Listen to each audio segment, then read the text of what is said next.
Another day, another episode of Common Knowledge, the show where I take a look at 10 common Magic the Gathering cards and tell you are they any good in the Pauper format or not.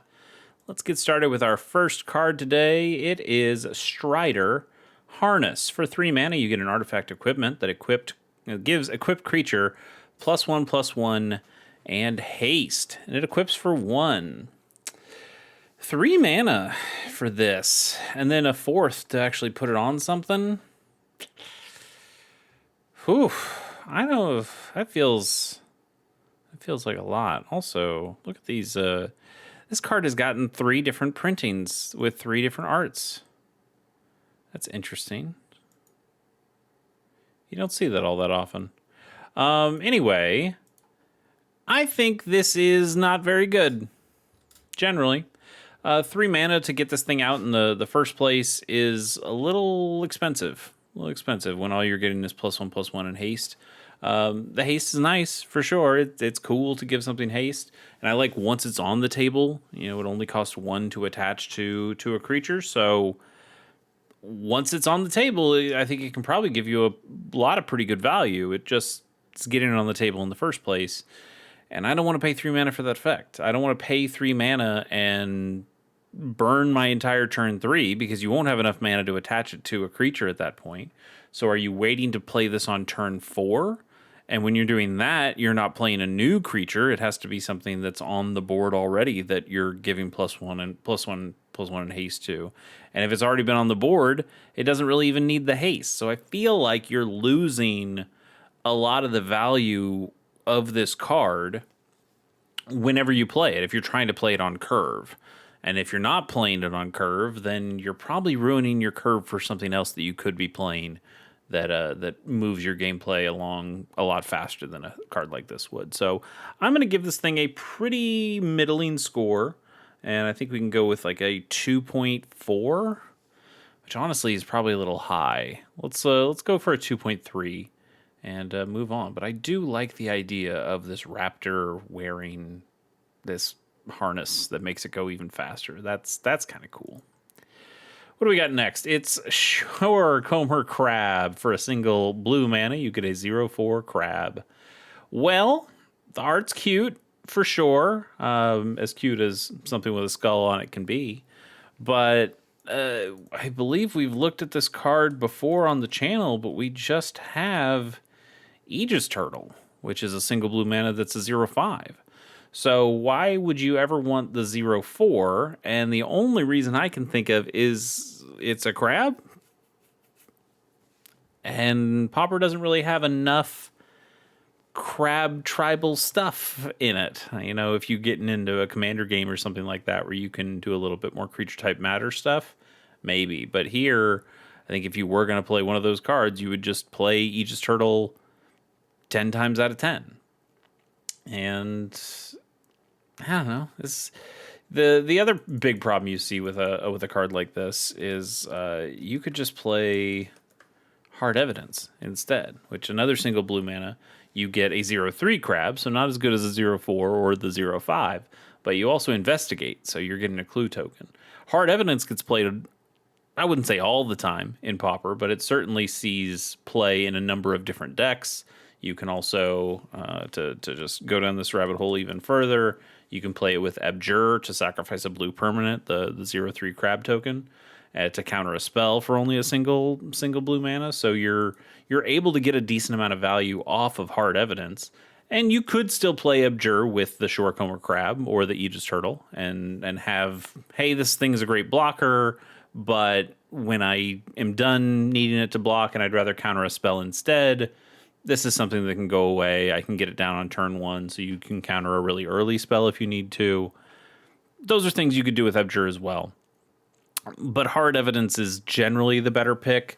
A 0/3, while not as big as a 0/4 or a 0/5, it still blocks most of the stuff that you needed to block very early. And even if you sacrifice it to the Abjure, you still have the clue token. So it's like you didn't even lose a card because you can replace that later.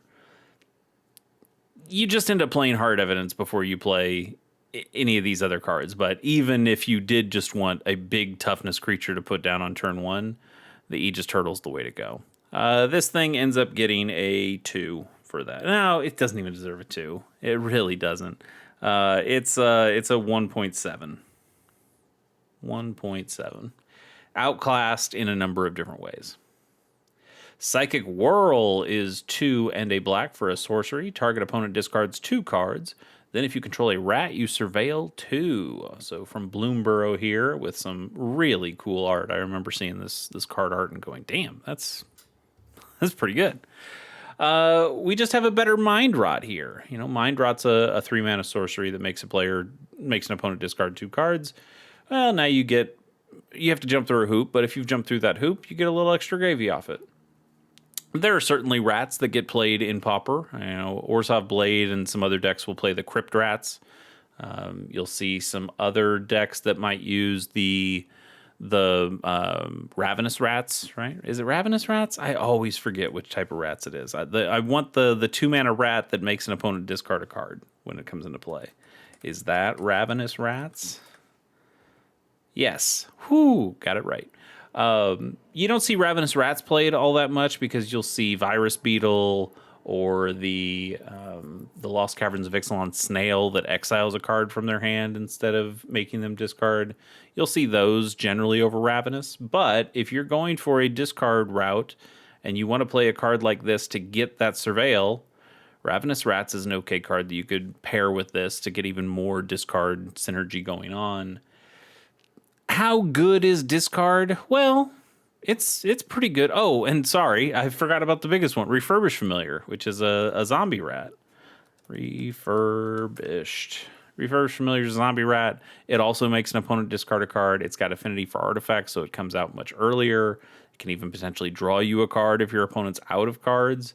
So that's probably the thing that you'd most want to play with Psychic Whirl here. It's the easiest, most played rat that shows up that is very useful paired with this. Crypt Rats is probably also pretty good with this. Crypt Rats is kind of like a Wrath style effect. I guess we could show it. Right? Maybe it's more like a Pestilence style effect. You decide. But Crypt Rats, you got to spell it right. Well, I accidentally spelled it French. not my intention. Just regular Crypt Rats. Deals damage to players and to creatures as well. So it is a way of doing a big board wipe, which Pauper doesn't get a ton of. But you know, it's a rat. So you've got a couple things that you can play with Psychic Whirl. I don't know if any of those rats that you'd play incidentally anyway, just because those are really good cards. I don't think just because you have those rats that you'd want to play Psychic Whirl. It still is just kind of a Mind Rot with a tiny bit of gravy on top. We don't really play Mind Rots these days. There's just better cards available. So ultimately, despite all this fun rat discussion, I think we got to give it something like a 2.6. It's okay. Lightning Hounds is 2 and double red for a 3/2 dog with first strike. It used to be a hound. Hounds are now dogs, which just makes it a little easier, I suppose, for creature type matters things. It's not all that great. I mean, 4 mana for a 3-power first striker. That's okay, but it is just kind of a French vanilla card here. The stats aren't so crazy that it's really worth putting in your deck. It's just kind of a fine card. It's got cool art. Maybe you put it in a cube for something like that, but I don't think it goes anywhere near your Pauper decks. I will give this thing a 2.2. I'm probably being a little harsh, but I just find French vanilla cards that, you know, aren't statted appropriately. And this one, to be fair, this is statted relatively appropriately. Having first strike on a 3-power guy is nice and probably is worth the 4 mana for what that card can do. But there's so many other things that cards need to be able to do in Pauper, so you don't end up playing it in the Pauper format. But from a card just cost perspective, this is probably about what it costs. I still don't like it though. What do we got next? It's Coal Stoker. I like Coal Stoker, originally from Time Spiral. Coal Stoker is 3 and a red for a 3/3 elemental. And when this creature enters, if you cast it from your hand, you add red, red, red. So it's a card that mostly pays you back. It does pay you three back. It could potentially mana fix you in a way if you have a number of colors, but you need more red for whatever reason to play the other things in your hand. This can convert different colors of mana into red mana back for you. Those things are all okay. It is, it's to keep this from being completely broken. They had to say if cast from your hand, but man, could you imagine just blinking or I guess bouncing? It still works, although you are losing mana on the deal every time. There still might be some interesting things you can do with that. But could you imagine blinking this and just getting, ephemerating this and getting 3 red mana for your 1 white mana? That'd be pretty cool. That'd be pretty cool. Can't do it though. Even still, I would treat this very similarly. Well, not very similarly, but somewhat similarly to the Spider-Man card, Spider-Man Web Slinger. Spider-Man Web Slinger. Nope, didn't spell it right. So this is a 3 mana 3/3. So not exactly the same, but you web sling it. You pay 1 white mana and pick up a card to put this down. So you kind of are getting a 3/3 for 1 mana, and this is also kind of a 3/3 for 1 mana. Yes, you're paying 4 initially, but you get paid 3 back. So you really only paid 3 mana. And unlike Spider-Man, you don't have to pick something back up off the table. The problem is that when you are playing Spider-Man, you kind of want to pick things up off the table. You want to get your creatures back, your Thraben Inspectors back, so you can play them again and get another clue token. That's what the Orzhov bounce deck do.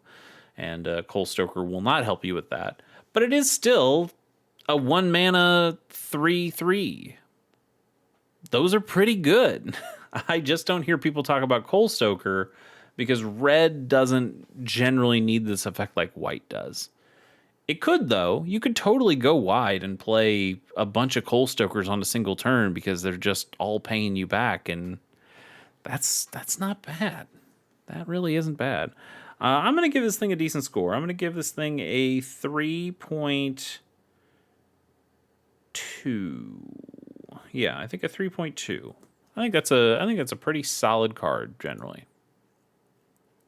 Buccaneer's Bravado is 1 and a red for an instant. You choose one. Either target creature gets +1/+1 and gains first strike until end of turn, or target pirate gets +1/+1 and gains double strike until end of turn. Okay, that's kind of interesting.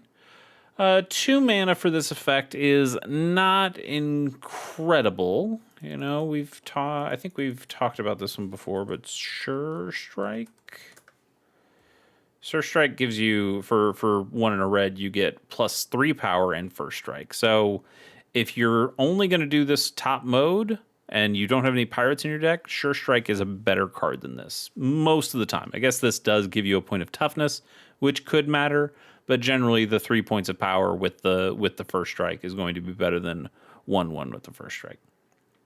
Now, if you have a deck with pirates, and there are certainly creatures with the pirate type in Pauper decks.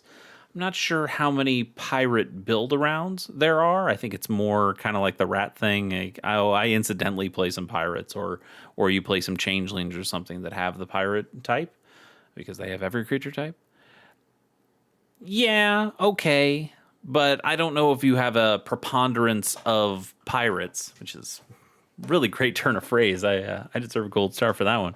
But if you have that amount of pirates in your deck to build around to make this effect work, I think you're probably just screwing yourself generally. Like because your pirate cards that you're playing in Pauper probably aren't quite as good as quite as quality as some of the other cards you could be playing and strategies you could be playing. But you're lowering yourself most of the time to get a higher high when you're able to give one of those guys double strike. I don't know if that's worth the trade-off. And I think Sure Strike is still probably just the better card. Fascinating, though. It is cool to give a creature double strike on an instant. That can be some really scary stuff to attack with a bunch of creatures. Your opponent only blocks, so many of them. And or even if you just pick two, like, hey, I've got two creatures that are coming in, you can block one of them. Which one do you block? Well, hey, I'm gonna give the other one double strike, and it's gonna hit you for a lot. That's pretty scary sometimes. But I think this card has enough drawbacks that I'm still probably just gonna give it something like a 2.9. I think. I don't want to be too harsh on it, but yeah. Salvage is a single green mana for a sorcery. Put target card from your graveyard on top of your library. That would be pretty good, but we just have a card that is better than that.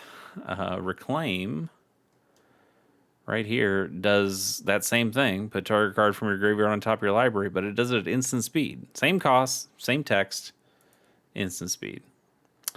So that means Salvage is kind of worthless. Really good looking card, though. Great art.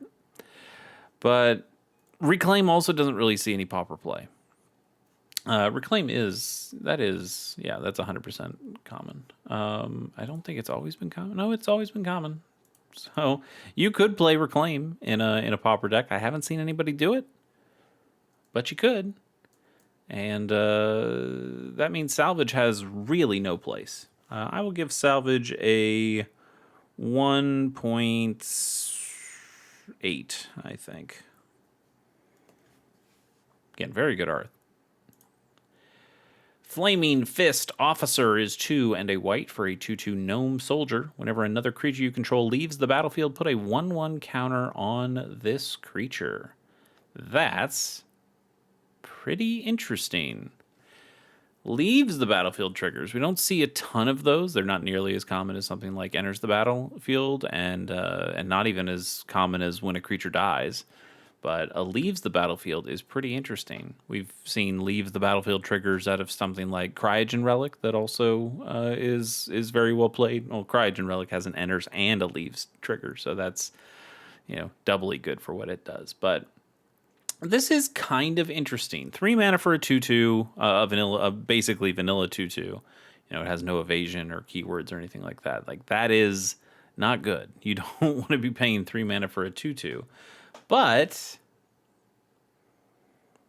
if you're playing this in a sacrifice deck, this thing gets bigger with every sacrifice. If you're putting this in a blink deck, this gets bigger with every blink. If you're putting it in a bounce deck, this gets bigger with every bounce. There's stuff you can do, and you can get a pretty solidly big dude out of the equation. The initial cost, I think, is probably just too much. Maybe if this was a 2 mana 1/1 with the same text, we could be a little bit more forgiving. But when you're this is going to be the top of the curve, or very close to the top of the curve for some of the decks that might play it. Warsaw Blade doesn't play many expensive cards. White Weenie doesn't play a bunch of expensive cards. So the decks that might consider playing this, I think the 3 mana is probably just pricing it out too much, even if the text box itself is relatively intriguing. I'm still going to give this thing I'm just going to give it a straight 3. Straight 3 on that one. And we'll move to our next card, which is Nima Silt Lurker for 4 and a green. You get a 3/5 lizard. And that's all it does. From Rise of the Eldrazi, some pretty sick art here. It says it's a lizard, but like this feels like a very hippo style mouth to me. I guess it's got like fangs here. These aren't really tusks. They're kind of fangs. Anyway, 5 mana 3/5 is pretty bad. Pretty bad. Again, just as a comparison point here, if you want to pay 4 and a green, you can get this 5/4 trampler that gets you a land when it comes into play. That's the first thing that the initiative gives you when you go to the Undercity. every four and a green card creature is going to end up being compared to Avenging Hunter, and they're almost all going to pale in comparison. This is an incredibly good card. This is a card.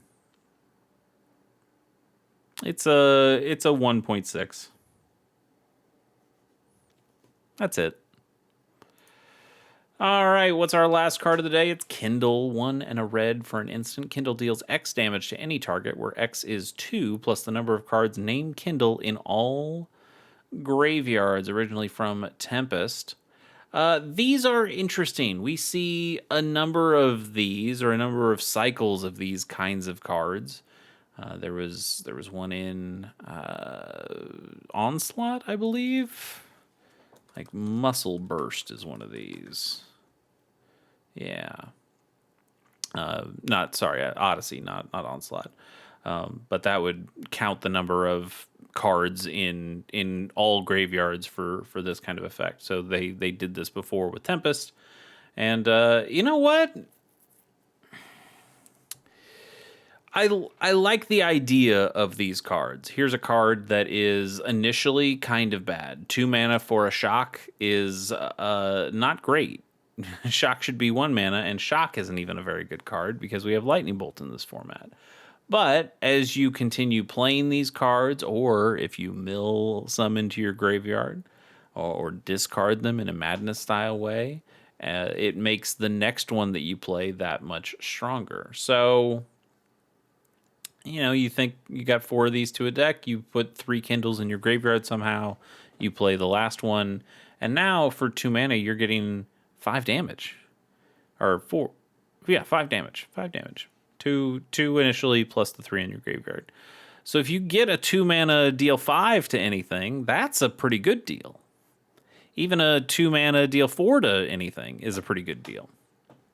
So now you're starting to do the math, and like how consistently can I get these cards both in my graveyard and or in my hand to be able to make this work? And that's an interesting idea, especially when you pair this with something like Ardent Elementalist, which is able to get a sorcery or instant back from your graveyard. So, and that's a red card, so you play that, you bring back one of your Kindles, and now you get to play Kindle again for another 5 damage. You could make something like that work. When we have 60-card decks, it is a little harder to get all the copies you need. If you're in heavy milling strategies, maybe you end up milling all the copies of the cards of Kindle, so it's a little harder to be able to play them when they're all in your graveyard. I think this has enough downside, enough backfire potential that you don't end up playing this at all. But it is an interesting idea that can work and probably has worked in the past. So I will give this 3.5 and respect it, while still generally not wanting to play this in my own decks. But I like the idea of it. Let's do a bonus card and then call it a day. Howl from Beyond. Hey, here is a Magic card. Very classic Magic card. Back from the beginning, right? Yeah, this is some alpha if this thing wants to actually go. There you go. Limited edition alpha.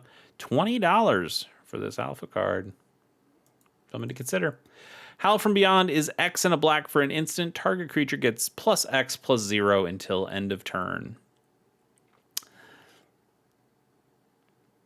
It's not a great combat trick, but it is pretty cool. You know, 2 mana plus 1 isn't very good. A 3 mana plus 2 isn't very good. But I think once you're starting to get to some higher thing, if you're putting X's 5 or something, I don't know. You're never, I guess, really getting a very good deal off of this. But it is still a modal spell in that way, being an X spell. You can potentially make your creature trade with just about anything for this.